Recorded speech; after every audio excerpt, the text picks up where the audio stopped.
అమ్మనురా కొడుక అమ్మనురా కమ్మిన చీకటి బొమ్మనురా అమ్మనురా కొడుక అమ్మనురా కమ్మిన చీకటి బొమ్మనురా కక్కి ఎరిగితే నోట్ల బుక్క పక్కన పెట్టి ఎంగిలి సేతెత్తుకుంటినిరా ఎంగిలి సేతెత్తుకుంటినిరా ఎంగిలి సేతెత్తుకుంటినిరా 10 నెలలు పదిలంగా చూస్తేనిరా 10 నెలలు పదిలంగా మోస్తీనిరా 7 పాపకారి తల్లినైపోతీరా అమ్మనురా కొడుక అమ్మనురా కమ్మిన చీకటి బొమ్మనురా అమ్మనురా కొడుక అమ్మనురా కమ్మిన చీకటి బొమ్మనురా రెప్ప కింద కోడి పిల్లల లెక్కన డొక్కల్ల మేము దాచుకుంటేనిరా డొక్కల్ల మేము దాచుకుంటేనిరా డొక్కల్ల మేము దాచుకుంటేనిరా దడుపు జరం వచ్చి దద్దరిల్లితే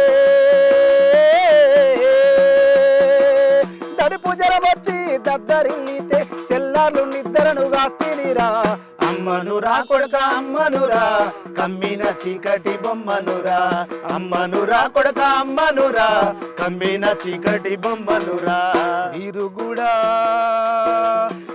కూడా తల్లిదండ్రుల మరవద్దు వయసు మళ్ళీ ముసలొల్లు కాకపోరు వయసు మళ్ళీ ముసలొల్లు కాకపోరు వయసు మళ్ళీ ముసలొల్లు కాకపోరు మీరు కూడా తల్లిదండ్రులను మరవద్దు వయసు మళ్ళీ ముసలొల్లు కాకపోరు వయసు మళ్ళీ ముసలొల్లు కాకపోరు వయసు మళ్ళీ ముసలొల్లు కాకపోరు చాలు సత్తు బండ కాబోదురా చాలింక నా తనువు చాలించుకుంటనురా అమ్మనురా కొడుక అమ్మనురా కమ్మిన చీకటి బొమ్మనురా అమ్మనురా కొడుక అమ్మనురా కమ్మిన చీకటి బొమ్మనురా కమ్మిన చీకటి బొమ్మనురా కమ్మిన చీకటి బొమ్మనురా ఆలోచింపజేశారు. ఒక అమ్మ ఏంటంటే తల్లి కడుపు కోత ఎలా ఉంటుందో ఏంటి అనేది కూడా ఆ బాధను కూడా వ్యక్తపరుస్తుంది. నిజంగా సూపర్ చెప్పారన్న, చాలా ఆలోచింపజేసేలా చేశారు. మీ ఐటమ్ వరకు తెలియసిన ఇంతవరకు ఈ పాట ఏ ఒక్క ఛానల్లో కూడా మీరు విని ఉండరు, మీరు సెర్చ్ చేసుకున్నా పర్వాలేదు. ఓకే, అది కొత్త పాట మా యోచన రాసిన నర్సంపేట. అంటే ఏంటంటే ఇలాంటి పాటలకు మీరు దృశ్య రూపం అనేది ఇచ్చారనికే ఇంకా సూపర్గా ఉంటుంది. ఇంకా యూట్యూబ్లో కూడా ఇంకా చాలామంది కూడా మిమ్మల్ని ప్రోత్సహించే వాళ్ళు కూడా వస్తారు. మంచిగా బంతిపూల తోటలో కూర్చోబెట్టినారు, మంచి మంచి సాంగ్స్ అయితే వినిపిస్తున్నారు మాకు. ఏంటంటే అమ్మ గురించి అయిపోయింది, మన అమ్మవారి గురించి పాడారు. అలాగే ఒక జానపదం ఏదన్నా పాడితే వినాలని కూడా మా ప్రేక్షకులతో పాటు నేను కూడా కోరుకుంటున్నా. రాజన్న, వరంగల్ అంటేనే మా శంకరన్న సారంగపాణి కాబట్టి మా శంకరన్న మేము స్కూళ్ళల్లో ఉన్నప్పుడు అప్పుడు స్కూళ్ళల్లో ప్రదర్శన ఇచ్చే అప్పటి పాట ఇప్పుడు నా నోట. అత్తరు సాయబు మంచోడమ్మా ఉత్తరమొచ్చిందే ఉత్తరమొచ్చిన నా మగుడు ఊళ్ళో లేడమ్మా. అత్తరు సాయబు మంచోడమ్మా ఉత్తరమొచ్చిందే అత్తరు సాయబు మంచోడమ్మా ఉత్తరమొచ్చిందే అత్తరు సాయబు మంచోడమ్మా ఉత్తరమొచ్చిందే అత్తరు సాయబు మంచోడమ్మా ఉత్తరమొచ్చిందే ఉత్తరమొచ్చిన నా మగుడు ఊళ్ళో లేడమ్మా. అత్తరు సాయబు రారా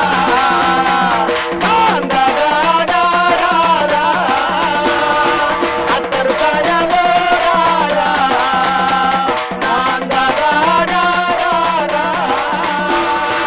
అందరు మొగుళ్ళు చెల్లోకెళ్ళి చేపలు తెస్తుంటే అందరు మొగుళ్ళు చెల్లోకెళ్ళి చేపలు తెస్తుంటే అందరు మొగుళ్ళు చెల్లోకెళ్ళి చేపలు తెస్తుంటే అందరు మొగుళ్ళు చెల్లోకెళ్ళి చేపలు తెస్తుంటే చెల్లోకెళ్ళిన నా మగుడు చెర్లోకెళ్ళిన నా మగుడు కప్పల తెచ్చిందే. అత్తరు సాయబు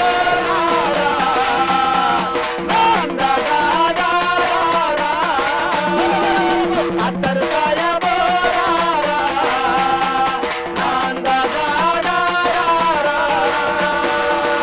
అందరు మగుళ్ళు అందరు మగుళ్ళు బొంబాయల్లి బట్టలు తెస్తుంటే అందరు మగుళ్ళు బొంబాయల్లి బట్టలు తెస్తుంటే బొంబాయల్లిన నా మగుడు బొంబాయల్లిన నా మగుడు బట్టలు లేకుంటొచ్చిండే. అత్తరు సాయబు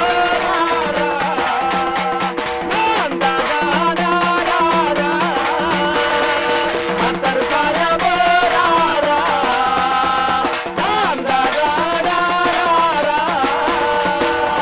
అందరు మొగుళ్ళు తీరా వెళ్ళి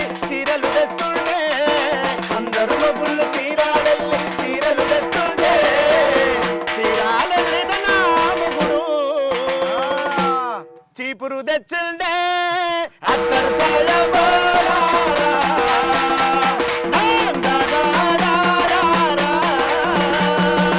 అత్తరు సాయబోరారా.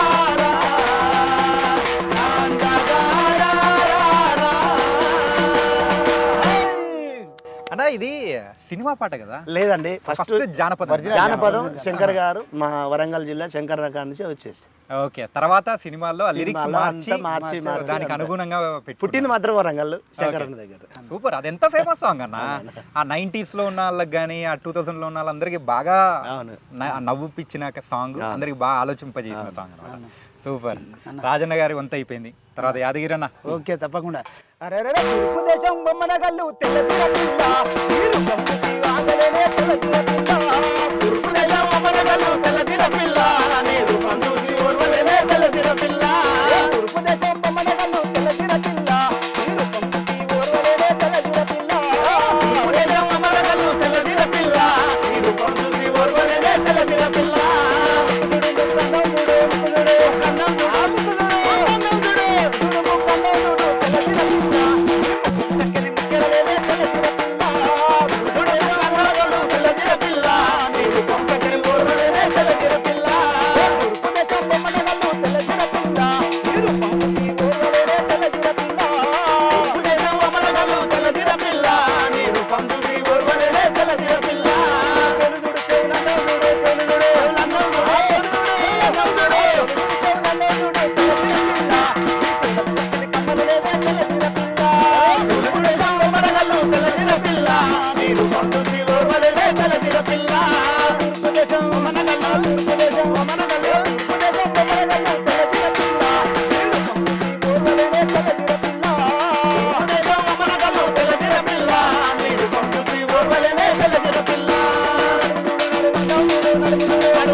పోతుబాయ లచ్చమ్మది, పోతుబాయ లచ్చమ్మది, పోతుబాయ లచ్చమ్మది, పోతుబాయ లచ్చమ్మది, అల్ల కోడిబాయ లచ్చమ్మది, కోడి పుంజుబాయ లచ్చమ్మది, కోడిబాయ లచ్చమ్మది, కోడి పుంజుబాయ లచ్చమ్మది, కోడి పుంజుబాయ లచ్చమ్మది, కోడి పుంజుబాయ లచ్చమ్మది, కోడి పుంజుబాయ లచ్చమ్మది.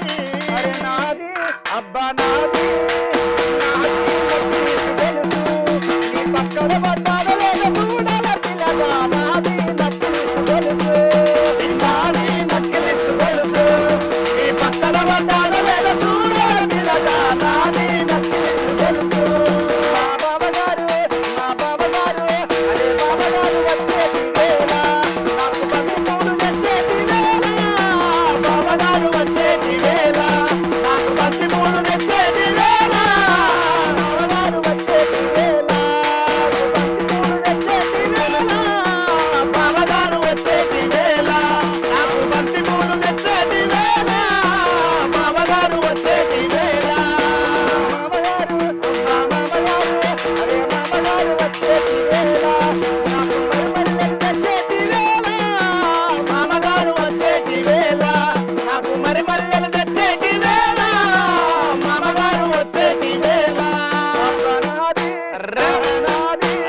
రమ్మన్నది రాళ్ళ వీధిలోన సిన్నది కరసానికి రమ్మన్నది కరసానికి రమ్మన్నది కరసానికి రమ్మన్నది.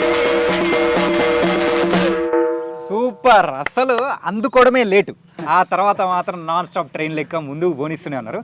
కానీ మేము తప్పు చేసినామన్న, ఏంటంటే మిమ్మల్ని కూర్చోబెట్టి కాదు నిల్చోబెట్టి ఏపిస్తే ఏంటంటే పాటతో పాటు ఆట కూడా వచ్చేస్తారు కదా.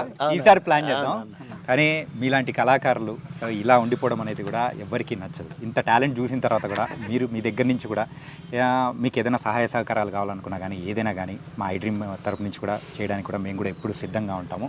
సో మీరు కళాకారులు కూడా ముందుకు రావాలని కూడా కోరుకుంటున్నాము. So thank you so much. బంతిపూల తోటలో మమ్మల్ని అయితే ఇలా హ్యాపీగా పాటలు వింటూ ఎంతో ఆహ్లాదంగా పరిచారనమాట. సో థ్యాంక్ యూ అందరికి మీ ఐ డ్రీమ్ టీవీ వారికి కూడా ప్రత్యేక ధన్యవాదాలు. మమ్మల్ని ఫస్ట్ టైం అని ఇంటర్వ్యూ ఏ టీవీలో ఇంతవరకు ఇవ్వలేదు. తెలంగాణ ఉద్యమ టైంలో టీవీ మాట ముచ్చట కార్యక్రమంలో పాల్గొన్నాం.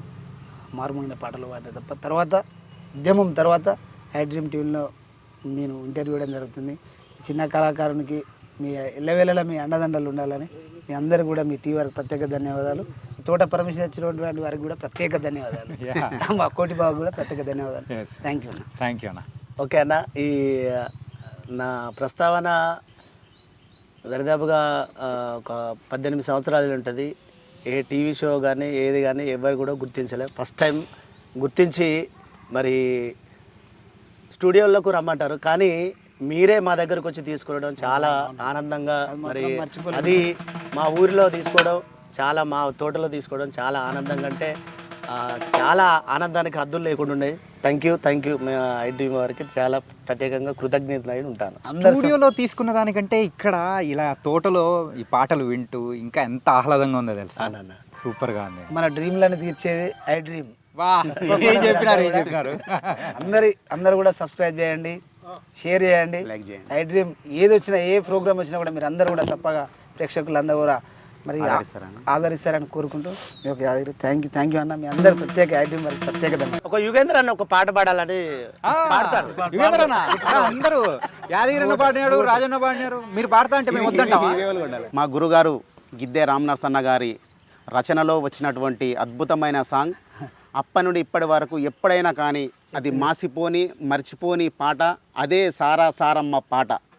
నా నోట ఒక ఈ పూట సారా సారమ్మ సారా నా ప్రాణమై జీవమ్మ సారా సారా సారమ్మ సారా నా ప్రాణమై జీవమ్మ సారా సారా సారమ్మ సారా నా ప్రాణమై జీవమ్మ సారా సారా సారమ్మ సారా నా ప్రాణమై జీవమ్మ సారా పువ్వులే గుండెమాయలారా పువ్వులే గుండెమాయలారా ఒక బౌసేరు గుండునాము సారా సారా సారమ్మ సారా నా ప్రాణమై జీవమ్మ సారా సారా సారమ్మ సారా నా ప్రాణమై జీవమ్మ సారా.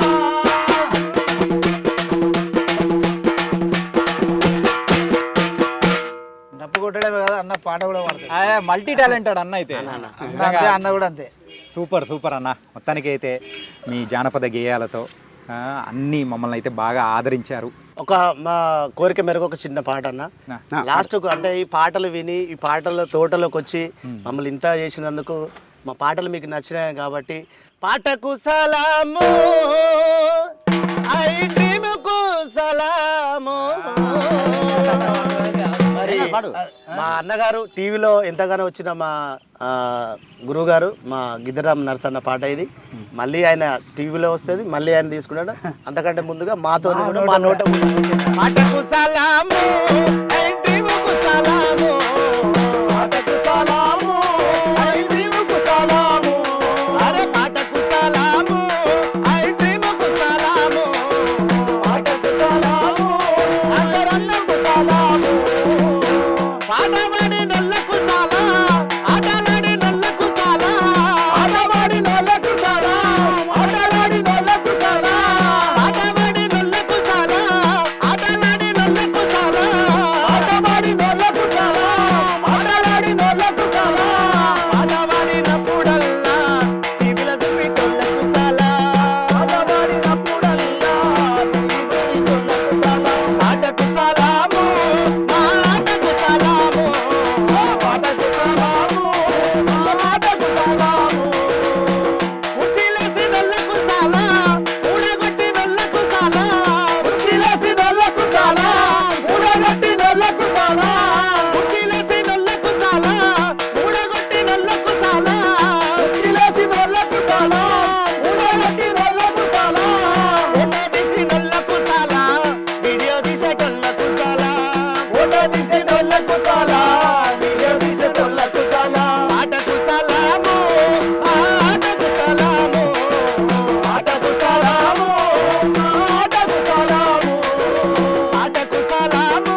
థ్యాంక్ యూ అన్న. మరొకసారి చెప్తున్నా, మన డ్రీమ్లన్నీ ఫుల్ఫిల్ చేసేటువంటి TV I dream. Thank you అన్న. థ్యాంక్ యూ అన్నగారు. తనకైతే ఇక్కడ సిచ్యువేషన్ తగ్గట్టు లాస్ట్లో ఆ పాట కూడా అద్భుతంగా పాడేశారు. అందరికీ సలాం అన్నట్టు చెప్పేశారు. Thank you అన్న. థ్యాంక్ యూ అన్న. Thank you so much. బంతిపూల తోటలో అద్భుతమైన జానపద గేయాలతో కూడా అందరినీ అలరించిన ఈ అన్నగారు కళాకారులకు కూడా నిజంగా వందనాలు. ఇది ఇవాల్టి ప్రోగ్రామ్. మరో ప్రోగ్రామ్తో మళ్ళీ కలుద్దాం. అంతవరకు take care. This is your Chanakya. See you.